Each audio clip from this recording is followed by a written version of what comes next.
Cordial saludo. Mi nombre es Cindy Paola Manrique. Pertenezco al CEAT José Acevedo y Gómez en la Universidad Nacional Abierta y a Distancia. Realizo este video para el programa de Ingeniería de Sistemas, el cual curso. Para iniciar, soy una persona que aún no trabajo de manera física en el sector de las TIC. Sin embargo, pues poseo conocimientos básicos en cuanto al tema de las tecnologías de la información y computación. Entonces, para iniciar, el presente video habla de los conceptos generales y básicos de lo que son las bases de datos.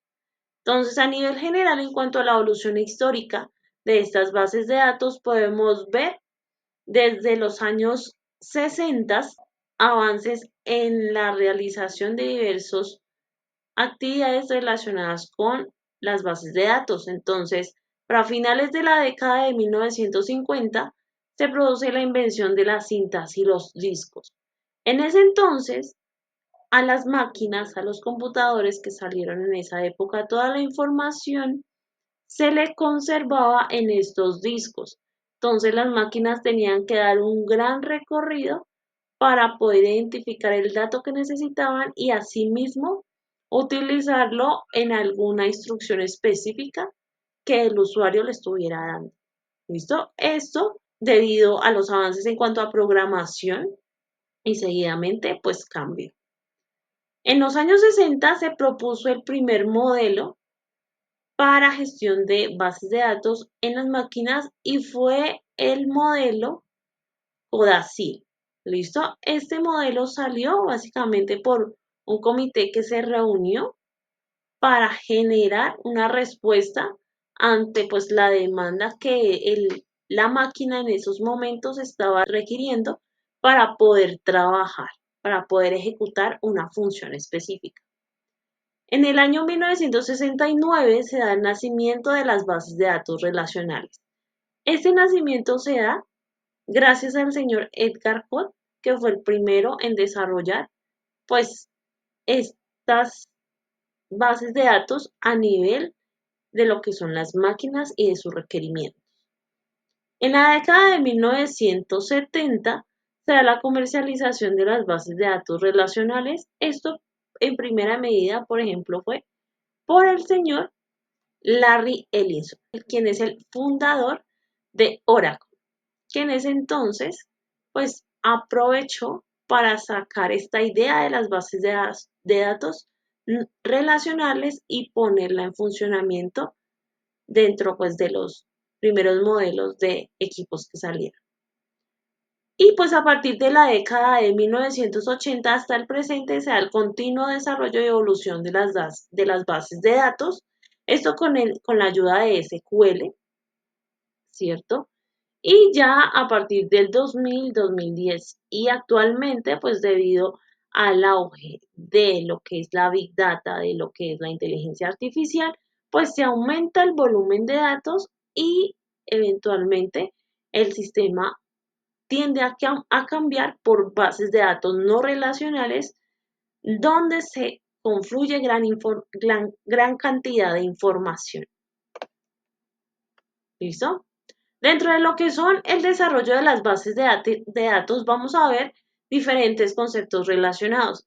Entonces, dentro de estos tenemos lo que son el qué es una base de datos. Una base de datos básicamente es un almacén que almacena datos. Vamos a ver también la parte de atomicidad, consistencia, aislamiento, durabilidad, base de datos, escalabilidad y demás. Entonces, estas primeras definiciones hacen referencia a las características de una base de datos relacional. Una base de datos relacional admite modelos de datos relacionales orientados a tablas bidimensionales, como por ejemplo lo podemos ver, y es un ejemplo muy común, lo que hacemos en las hojas de cálculo de Excel. Entonces, estas bases de datos se caracterizan ¿por qué? Por tener atomicidad, consistencia, aislamiento, durabilidad, y esto hace referencia a modelos que no van a aglutinar datos, sino que nos van a generar una trazabilidad y una precisión en la información que necesitamos.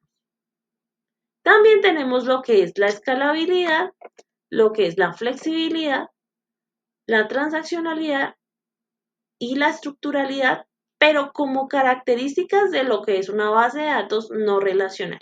Una base de datos no relacional puede manejar un alto tráfico de información debido a su soporte para una rápida escalabilidad horizontal, lo que también las hace altamente adaptables.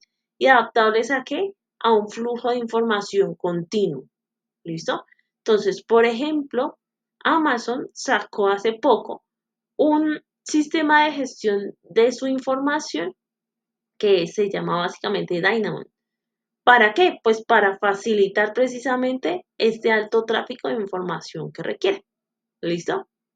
También dentro de estas definiciones tenemos a grandes rasgos una caracterización de diferentes bases de datos. Entonces, por ejemplo, dentro de esas bases de datos, aparte de las relacionales y no relacionales, tenemos también las bases de datos distribuidas, que son bases de datos que combinan tecnología de bases de datos y de tecnología distribuida. Asimismo, tenemos lo que son las bases de datos orientadas a documentos. Están utilizadas para almacenar, recuperar y gestionar datos semiestructurados. ¿Listo?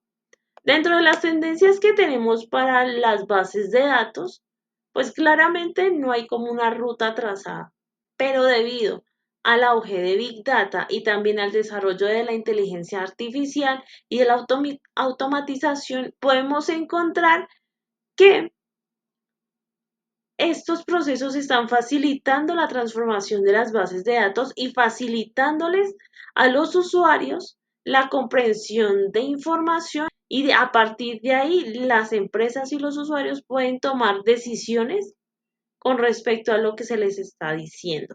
¿Listo? Por eso es importante también y ojalá el tema de la integridad de la información, que es algo que actualmente no se ve muy recurrente, sobre todo en estas bases de datos que no son relacionales, por cuanto ellas buscan garantizar el flujo de información continuo, pero el filtro lo hace uno como usuario. ¿Listo? Un ejemplo de la utilización de bases de datos, por ejemplo, es este modelo que tenemos aquí, que es un modelo de Access, donde tenemos unas relaciones de bases de datos. Y este es un ejemplo para una solicitud de un libro en una biblioteca. Entonces, dentro de esa solicitud tenemos la orden, las características de la orden, las características del cliente. Dentro de ese cliente tenemos lo que es el nombre, el apellido, la dirección, la ciudad, el estado, el código postal. Y también las características del libro. Entonces tenemos el título, el nombre del autor, el apellido del autor, la categoría, el precio. Y también, por último, tenemos la fecha de la orden. ¿Listo? Que sería tanto fecha de solicitud como fecha de entrega. ¿Listo? Entonces es importante, sobre todo en las bases de datos, no confundir estos modelos con los modelos que tenemos por lo general de manera común conocidos como lo son nuestras hojas de cálculo en Excel. Lo que buscan estas hojas de datos muchas veces es alimentar esa estructura que necesitamos, por ejemplo, en este caso, con Access, porque pues el sistema y el lenguaje compilador puede variar dependiendo de la información que tenemos. Y por último, pues es importante mencionar que el presente trabajo nos ayuda a identificar esos elementos esenciales en las bases de datos y también la evolución de esta información a lo largo de la historia. ¿Listo? También, pues por medio de esta actividad se fundamentan los conceptos generales para el desarrollo de este tipo de estructuras y para la realización de este tipo de trabajos en un futuro. ¿Listo? Y pues por último, a continuación muestro la bibliografía utilizada para el desarrollo de este ejercicio. Muchas gracias por su atención.